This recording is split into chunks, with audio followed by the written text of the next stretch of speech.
गृह मंत्रालय ने की बोधगया बम धमाकों में अमोनियम नाइट्रेट के इस्तेमाल की पुष्टि। एनआईए और एनएसजी धमाकों की जांच में जुटी, गृह मंत्रालय को अंतरिम रिपोर्ट सौंपी।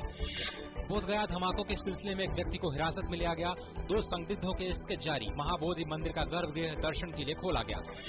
झारखंड में सरकार बनाने की मुहिम तेज, जेएमएम विधायक दल ने हेमंत सोरेन को मुख्यमंत्री पद का उम्मीदवार नामित किया। हेमंत सोरेन आज राज्यपाल से मिलकर पेश कर सकते हैं सरकार बनाने का दावा।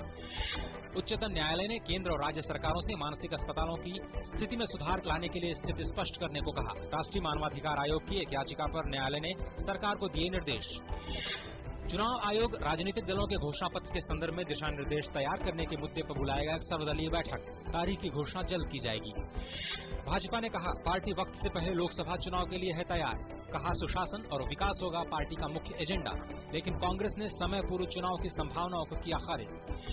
असम में बाढ़ की स्थिति गंभीर, प्रधानमंत्री मनमोहन सिंह ने असम के मुख्यमंत्री तरुण गोगोई से बात कर केंद्रीय मदद की पेशकश की। देश के कई हिस्सों में कल जोरदार बारिश, दिल्ली, पंजाब और हरियाणा के कई भागों में बारिश से तापमान में गिरावट। मिस्र में अशांति के माहौल के बीच अंतरिम राष्ट्रपति अदली मंसूर ने देश के राजनीतिक रोड मैप के लिए की संवैधानिक घोषणा। अगले साल की शुरुआत में होंगे संसदीय चुनाव। राष्ट्रपति पद के चुनाव से पहले 2012 के संविधान में संशोधन करके किया जाएगा जनमत संग्रह।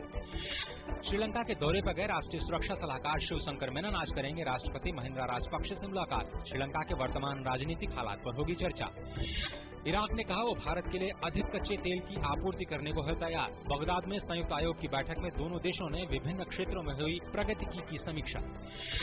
रुपया शुरुआती कारोबार में मजबूती के साथ 59.80 पर खुला। मुद्रा बाजार में फिलहाल 60.12 के आसपास कर रहा है कारोबार। रुपये में सुधार की वजह से शेयर बाजारों में भी देखा जा रहा है सुधार। सेंसेक्स 100 अंक ऊपर 19,425 के स्तर के आसपास कर रहा है कारोबार। चीन की एक अदालत ने पूर्व रेल मंत्री लियो जिजिन को भ्रष्टाचार और सत्ता के दुरुपयोग का दोषी करार देते हुए मौत की सजा सुनाई। जिजिन को 2 साल के बाद मृत्युदंड दिया जाएगा। सीरिया में उत्तरी इलाकों में कब्जे के लिए भीषण लड़ाई जारी। होम्स और आसपास के इलाकों में विद्रोहियों को बैकफुट पर लाने के लिए सेना ने की भारी बमबारी।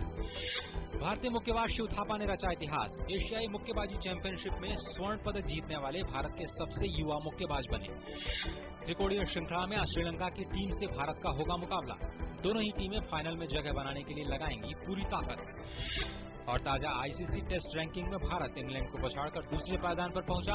दक्षिण अफ्रीका पहले स्थान पर बरकरार, इंग्लैंड को मिला तीसरा स्थान।